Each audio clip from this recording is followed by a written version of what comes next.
अजहर ने जो अभी तक अपना इब्तदाई बयान दिया है कि आरिफ उनको लेके गया था, नाजी भट्ट को और इलियास को इस्लामपुर के इलाके से पकड़ा गया। अमीर फतेह 6 महीने से सिम इस्तेमाल कर रहा है, वो भी उसके नाम पे आरिफ, कत्ल के बाद भी राब्ते में कत्ल के बाद भी राब्ते में था। आरिफ को उन्होंने कहा जी कि इस तरह हम ये करना चाहते हैं, तो आगे से उसने अजहर का नाम ले लिया। अजहर डकैतियों में भी पहले रहा हुआ है। आरिफ का ही कजन है ये जो पकड़ा गया है अफजल, ये इसको इन्होंने रैकी पे उसने आरिफ ने लगाया। ये ऑपरेशन जब मुकम्मल हुआ है तो उसके बाद आरिफ और जो अफजल है ये अलहदा फरार हुए हैं। जो अजहर था वो मोटरसाइकिल पे फरार हुआ है, जो इलियास था वो रिक्शे में बैठ के गया। बलाज और तीफी का इतना राब्ता है कि आपस में 1.5-2 घंटे फोन पे बात करते हैं। बलाज की मेहंदी पे तीफी भट्ट अपनी फैमिली को भेजने के लिए एग्री हो गया था। अजहर वगैरह उन्होंने अभी तक अमीर फतेह या कैसर भट्ट का नाम नहीं लिया। प्रोग्राम क्राइम रिपोर्टर के साथ मैं यासिर शमून खान आपकी खिदमत में हाजिर हूँ। बलाज टीपू केस के बाद फिर कितनी पेशरफ्त हो चुकी है वो आपने देख लिया। डायरेक्ट वो जवेद भट्ट के कत्ल के ऊपर आ जाती है और यहीं से बात को शुरू करेंगे। हमारे साथ इस वक्त मरूफ क्राइम रिपोर्टर इन्वेस्टिगेटिव रिपोर्टिंग में मेरा नहीं ख्याल के वतन अजीज़ पाकिस्तान में इस वक्त इनका कोई सानी है और इनकी दी हुई खबर जो है उसको किसी तस्दीक की ज़रूरत नहीं पड़ती। आज तक तो ये रिकॉर्ड कायम है। एक्सप्रेस न्यूज़ के चीफ क्राइम रिपोर्टर हैं नुमान शेख इस वक्त हमारे साथ मौजूद हैं और इनको पर्सनली तौर के ऊपर मुझे से पता नहीं कितने क्राइम रिपोर्टर फॉलो करते हैं और अपनी रोज़मर्रा की रिपोर्टिंग को जारी वसारी करते हैं। आज के प्रोग्राम में आपको खुशामदीद। बहुत शुक्रिया शेख साहब, अल्लाह ताला ने आपको बड़ी कदर मंजिल से और बड़ी इज्जत से नवाजा है, ये उसका खास कर अता है उनकी अल्लाह ताला की। शूटर पकड़ा गया, बल्कि पकड़े गए कहना है। अब जो उनके सहूलतकार थे आरिफ हो गए जैसे और मसहब का नाम आ गया। अब इस केस को भी बलाज कत्ल केस जैसा ही देख रहे हैं या सिर्फ फर्क तो इतना ही नजर आ रहा है कि उसमें शूटर मारा गया और इसमें शूटर पकड़ा गया? देखिए यासिर भाई, इस केस में और उसमें बहुत फ़र्क है, क्योंकि आपकी बात ठीक है। जिस वक्त बलाज का मर्डर हुआ उसमें जो कातिल था वो मकतूल हो गया। फिर उसके अलावा जो पुलिस ने कड़ियाँ जोड़ी, जिस तरह तफ्तीश को आगे बढ़ाया, सबसे मेन किरदार उसमें रात को जो गिरफ्तारी वो एहसन शाह की हुई, वो एहसन शाह था, जिसके बदौलत पुलिस ने तीफी भट्ट, उसके अलावा जो उनके और मुलाजम पकड़े गए, हारून पकड़ा गया, गोगी भट्ट का नाम आया, इन सब को जो है नॉमिनेट करके चालान मुकम्मल किया। लेकिन अब एहसन शाह भी मारा जा चुका है, तो अदालत में तो किसी की एविडेंस मानी ही नहीं जानी। तो 109 में उनको साबित करना तो बहुत मुश्किल है। अच्छा, ये जो केस है इसमें अजहर जो है वो अजहर ने जो अभी तक अपना इब्तदाई बयान दिया है कि आरिफ उनको लेके गया था। आरिफ इसका बचपन का दोस्त था, ये अड्डे पे रिक्शा लगाता था, वहां पे भी आरिफ इसको मिलता था। और आरिफ की अब तो मीडिया पे फुटेजेस आनी शुरू हो गई, जो कि वहीं पे बलाज की जिंदगी में भी वहीं पे फिर रहे हैं और उसके बाद भी वहीं पे रहा, और मौसम की जिंदगी में भी, मौसम की जिंदगी में भी। और इलियास जो है वो इसका शागिर्द था आगे, जो अजहर उर्फ नाजी भट्ट का। उसके अलावा जो अपना आरिफ जो मिलवाने वाला, अब पुलिस को सिर्फ उसकी तलाश है। अच्छा, जिस वक्त ये पकड़े गए उसके बाद पुलिस ने मुकम्मल चालान तैयार करना है। ठीक है। और अगर इसी बयान पर ये कायम रहते हैं और पुलिस बाहिफाजत इनको अदालतों तक पहुंचाती है तो फिर अमीर मौसम वगैरह जो है उनके लिए मुश्किलात बहुत बढ़ जाएंगी। मैं पहली बार आपके मुंह से ये लफ्ज़ सुन रहा हूँ कि अगर बाहिफाजत इनको अदालतों तक पहुंचाती है। क्या इंटेंसिटी इतनी ज़्यादा बढ़ चुकी है इस केस की हिद्दत और शिद्दत कि ये लफ्ज़ आपको बोलना पड़ेगा? देखिए, हाई प्रोफाइल केस है। ठीक है। माजी में भी आप देखें, जिस तरह एहसन शाह वाला वाकया हुआ, उसके भाई पे ही मुकदमा हुआ, मुबैना पुलिस मुकाबले में वो मारा गया। तो अगर अब इनका भी जो है, इनकी हिफाजत तो पुलिस को करनी पड़ेगी डेफिनेटली, क्योंकि अगर अमीर मौसम वगैरह या जो भी इसमें मुलव्वस है, और उसका पोल आरिफ के आने के बाद खुलना है कि आरिफ किसका नाम लेता है आगे, तो आरिफ की गिरफ्तारी के बाद तो ये तीनों इंपॉर्टेंट चीज़ जो हैं शख्स है, इनकी हिफाजत पुलिस को उससे ज़्यादा करनी पड़ेगी। कोई भी नहीं टारगेट कर सकता है, बेशक अगर वो अमीर मौसम ना हो उसके पीछे। ये पुलिस की तफ्तीश में तो अब तक अमीर मौसम, अमीर फतेह या कैसर भट्ट, इनका कोई रोल ना हो। अगर किसी तीसरे बंदे का रोल हो तो वो इनको नुकसान पहुंचाने की तो कोशिश कर सकता है। नुकसान तो पुलिस को तो इनकी हिफाजत करनी पड़ेगी, यानी कि तीनों जानिब से नुकसान पहुंचाने की कोशिश हो सकती है। बिल्कुल। अच्छा, इसमें एक जो बड़ी दो बड़े सवाल हैं, लेकिन अहम तरीन जो सवाल ये है वो ये कि आपको लगता है कि मौसम ऐसी बेवकूफ़ी कर सकता है? यानी कि उसका तो सातों घी में और सरकड़ाई में था, तीफी भट्ट को भगवा दिया, मुल्क छोड़ने पर मजबूर कर दिया, गोगी भट्ट वैसे ही मफरूर है, और आपको लग रहा था कि ये इनको ये करना चाहिए था या ये हो सकता था देखिए या ये किया है इन्होंने? देखिए यासिर भाई, जिस तरह इनकी हिस्ट्री है ना, हाँ आप बिल्ला ट्रक्का वाले से ले लें, बिल्ला पहलवान से, उनका अपना अखाड़ा था।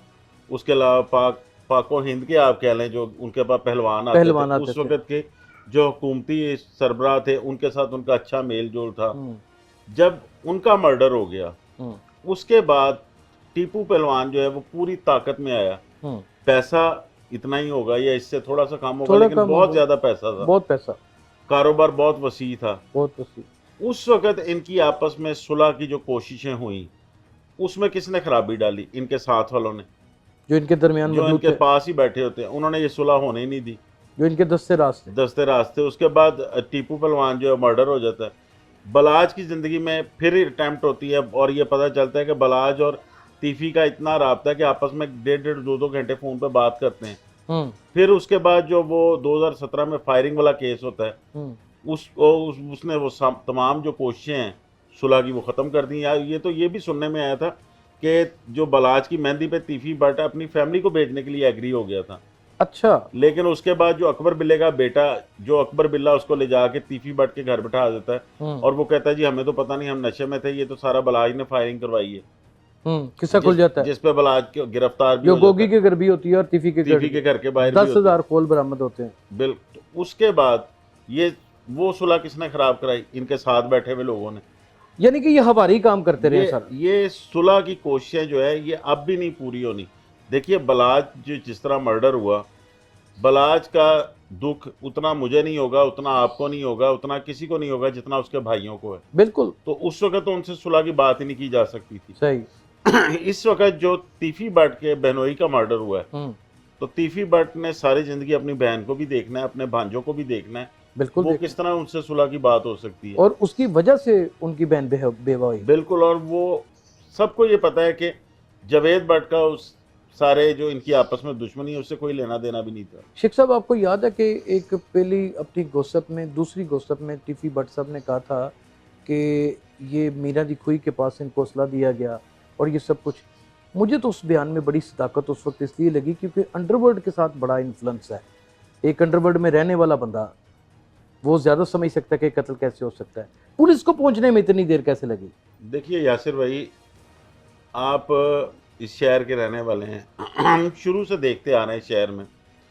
मुझे पता है कि राजगढ़ में जिसका कोई असर और रसूख है थोड़ा सा, जिसको लोग बेशक वहाँ का पहलवान या बदमाश कहते हों, उसको पता होगा कि मेरे से अगला इलाका जो शामनगर का, वहाँ पे कौन है। उस शामनगर वाले को पता होगा कि चबुर्जी वो आगे जो इलाका है, कौन है, सादी पार्क उधर कौन है, या ग्वाल मंडी सिस्टम ऐसे ही चलता है। इन सारे इलाकों का पता होता है। इसी तरह ये भी इन लोगों को पता होता है कि अगर कोई वारदात करने वाला है, पुलिस को आप देख ले, पुलिस को पता होता है कि इस इलाके में ये जेब कतरे हैं, ये डाकू हैं। एसएचओ के आने के बाद इलाका छोड़ गए तो अगले इलाके में चले होंगे।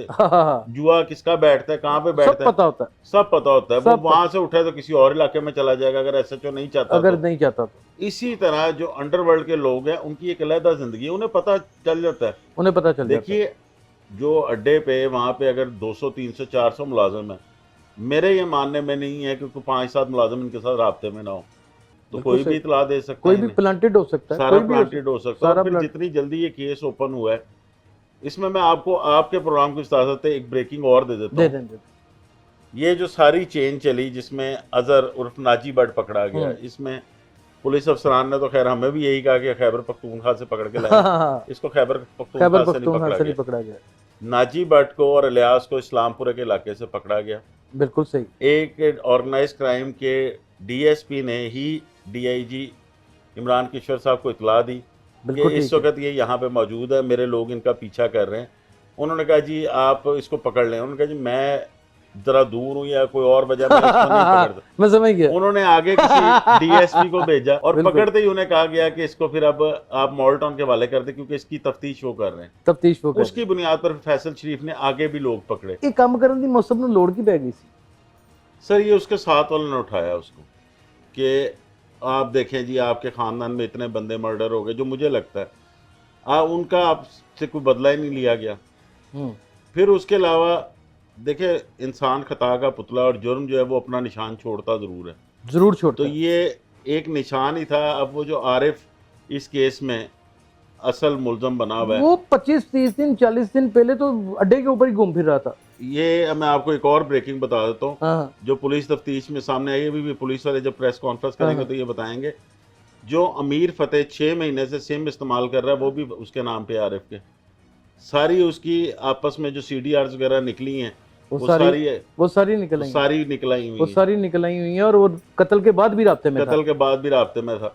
इसमें कोई दूसरी राय नहीं है। तो ये सारी चीजें जब कंपाइल होंगी इस केस की तो बड़ा मजबूत अच्छा, ये चालान डिजाइन बनेगा। कैसे हुआ?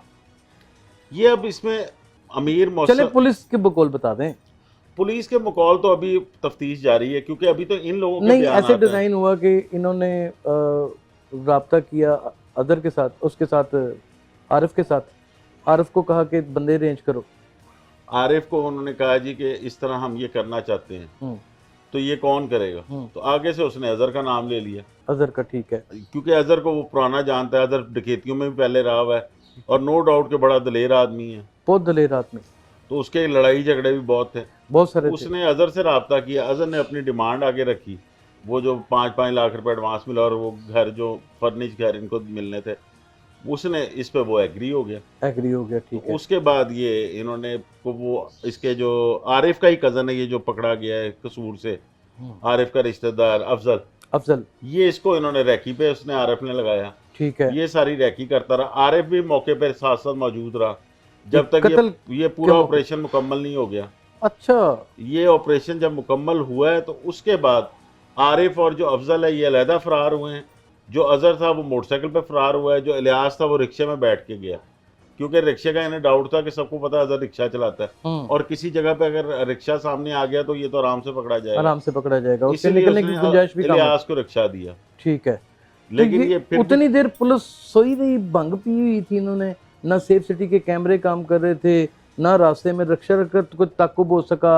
वो कुएं के ऊपर तो पूरी बरादरी पहुंची हुई थी पुलिस की। देखें यासर भाई, पुलिस ने अपने हिसाब से काम करना है। देखिए पुलिस ने फिर भी बहुत अच्छा काम किया। 100 कैमरों की फुटेजेस ली। उसमें पुलिस को क्या प्रॉब्लम्स आई कि एक तो सेफ सिटी के कैमरे नहीं चल रहे थे, ठीक है। फिर जियो फेंसिंग की गई। जियो फेंसिंग से वो नंबर शॉर्टलिस्ट किए गए। फिर जब मोटरसाइकिल का नंबर पुलिस के पास आया तो उस नंबर की 8 मोटरसाइकिलें शहर में चल रही थी। हाँ जी, उनको 1 बाय 1 चेक किया गया। 8 मोटरसाइकिलें चल उसके बाद जब रिक्शे का नंबर आया तो 7 उसी नंबर के रिक्शे थे। 7 नंबर के रिक्शे थे, फिर बिल्कुल। भी ये पुलिस ने बहुत बेहतर काम किया। बड़ी और जल्दी बड़ा इस केस- क्रिटिकल और मुश्किल काम था। मुश्किल काम था, ब्लाइंड मर्डर था लेकिन ये। एक सवाल जो शायद मुझे आप ही से करना चाहिए कि क्यों सीसीपी लाहौर ने मना कर दिया सख्ती से? ये आपको पता ही है इस बात का कि जब तक कोई सही मेन क्लू हाथ में ना आए रेड नहीं कहीं करनी। ना करनी है कैसर बट के घर, ना करनी है ट्रकों वालों की तरफ, ना कहीं और करनी है। इसकी क्या वजह? इसकी मेन वजह ये है कि गुज़िश्ता केस जो बलाज में हुआ उस वक्त पुलिस की जानिब से जो रेड्स की गई उसमें अभी तक तीफी बट की जो है दरखास्तें वो पेंडिंग पड़ी हुई कि मेरे घर से सारा सोना ले गए उठा के, मेरे घर से सारे बच्चों की चीज़ें ले गए, मेरी इवन जो बेगम के अपने पुराने इनकी मैंने पूरी एक अलमारी सेट की थी वो चीज़ें निकाल के ले गए, कैश ले गए और कैश ले गए, सब तोड़, सब वहाँ से LCDयाँ उतार के ले गए, बाकी चीज़ें तोड़ के चले गए। इस तरह उसने बाकायदा नसीराबाद थाने में FIR के लिए पुलिस वालों के खिलाफ दरखास्त दी दी और है। खुद अपनी जो सोशल मीडिया पे उनकी कॉल चल रही है उसमें उन्होंने कहा कि मैं इनसे ये सारी रिकवरी करूंगा। तो अब पुलिस को ये खदशा था कि अगर फ्री हैंड दिया गया सबको तो यही काम जो है हो सकता है वो अड्डे पे जाके कर दे जब उन्हें पता चले कि इनके मुलव्वस होने की चांस है। नुमान भाई, वैसे तीफी बट के करीबी अजीज रिश्तेदार बताते भी हैं कि ये सब कुछ हुआ है। बिल्कुल हुआ है ये, यानी लूटमार पई है। और उनके 3 दफा ये हुआ है। हाँ, पहले पुलिस की एक टीम गई है, फिर उसके बाद पुलिस की दूसरी टीम गई है, फिर तीसरी टीम देख के आई है कि कुछ बच तो नहीं गया, कोई नमक का डब्बा ये सब कुछ हुआ है। ये तो चलता पाकिस्तान में स्कॉटलैंड यार्ड की पुलिस तो नहीं है, पाकिस्तान की पुलिस है।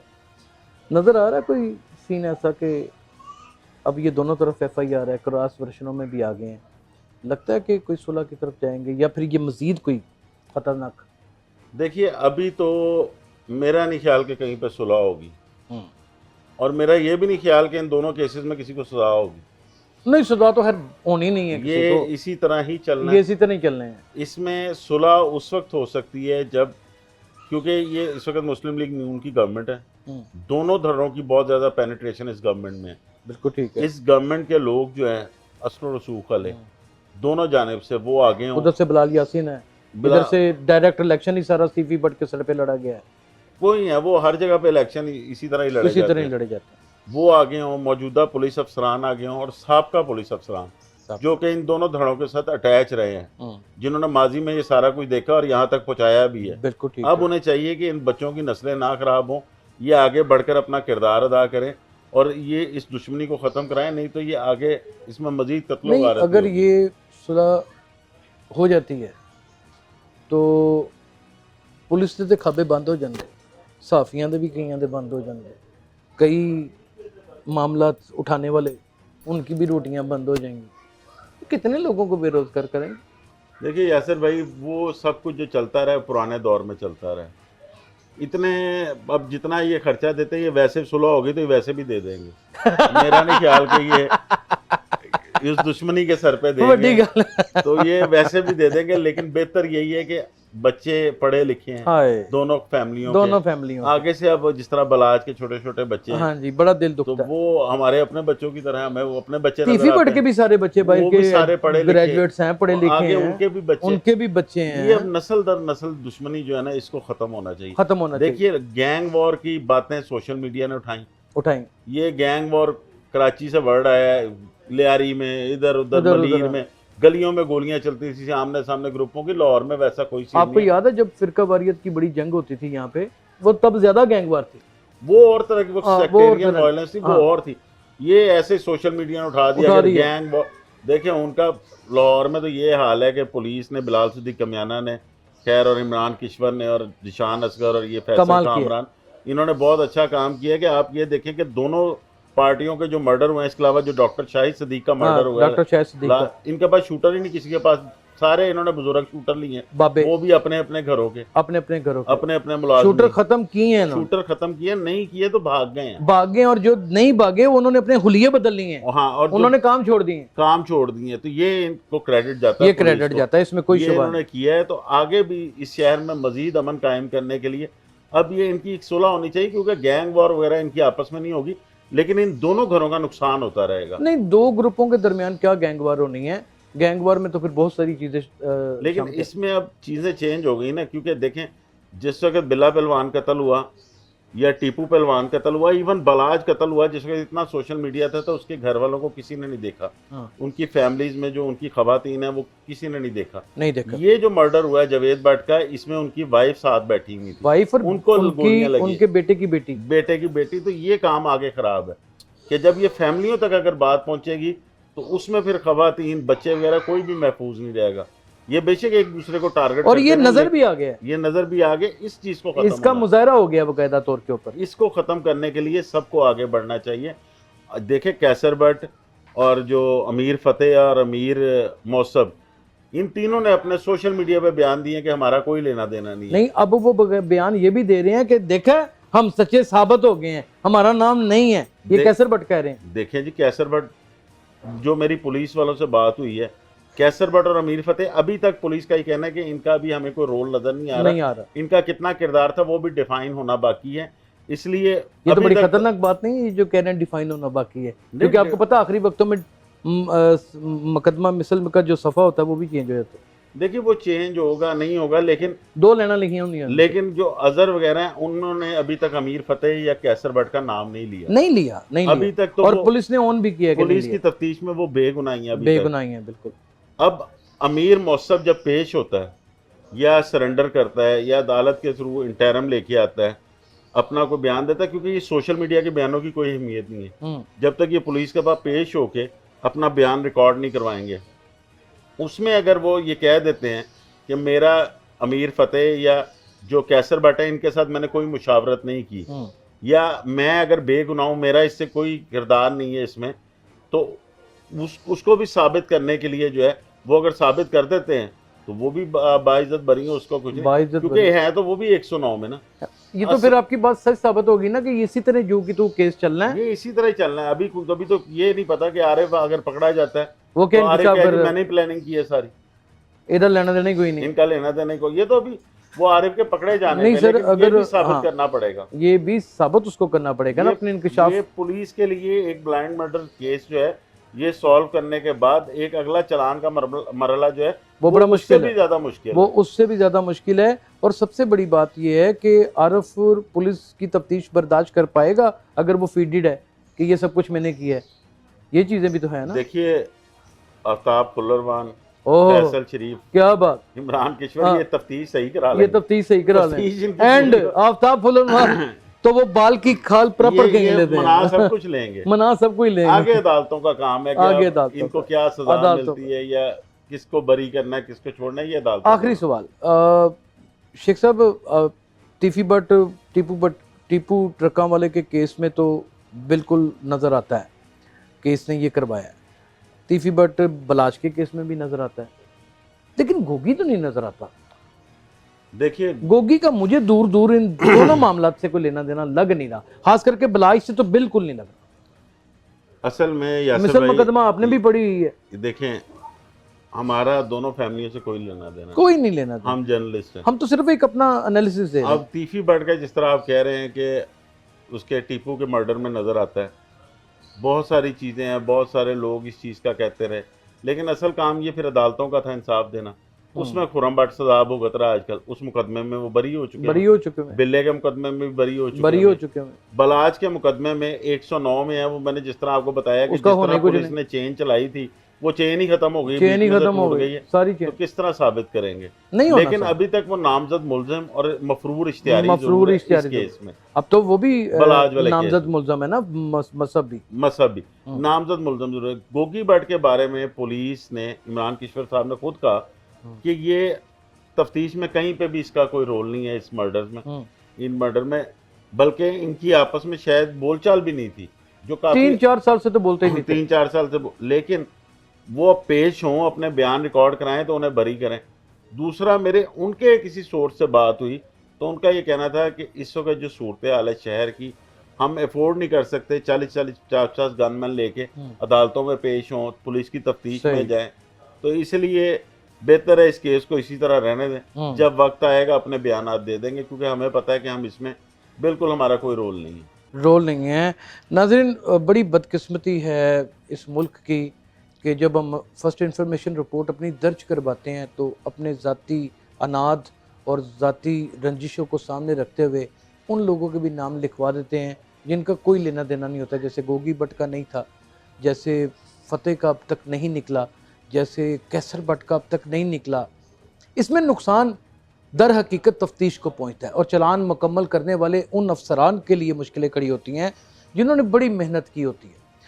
लेकिन जैसे शेख साहब ने ये कहा कि ये मामला जूं का तूं ही चलना है, तो ये भी एक बहुत बड़ी बदकिस्मती है। दुख इस बात का है कि अब ये जंग सिर्फ और सिर्फ दो घरों के दरमियान नहीं रही, अब ये डिजिटल जंग हो चुकी है। अपने व्यूज़ के हसूल की खातिर, अपनी छोटी सी पॉपुलैरिटी के लिए न जाने कैसे कैसे हथकंडे और कैसी कैसी अफवाहें लोग छोड़ते हैं। गोगी भट्ट भी गिरफ्तार करवा दिया हुआ था इन सब ने, और उसका वो एड्रेस भी दे दिया था जहां से गिरफ्तार हुआ था, और वो कहते थे वो प्लाजा शर्जील मेमन का है। खुदारा, अपने लफ्ज़ों को थोड़ा सा तोल लीजिए, उसकी तहकीक कर लीजिए, फिर आगे निकलिए और रिजल्ट दे दीजिए। सिर्फ दो खानदानों का नहीं, शहर के अमन व अमान का मामला है। अपना बहुत ख्याल रखिएगा। अल्लाह हाफिज़।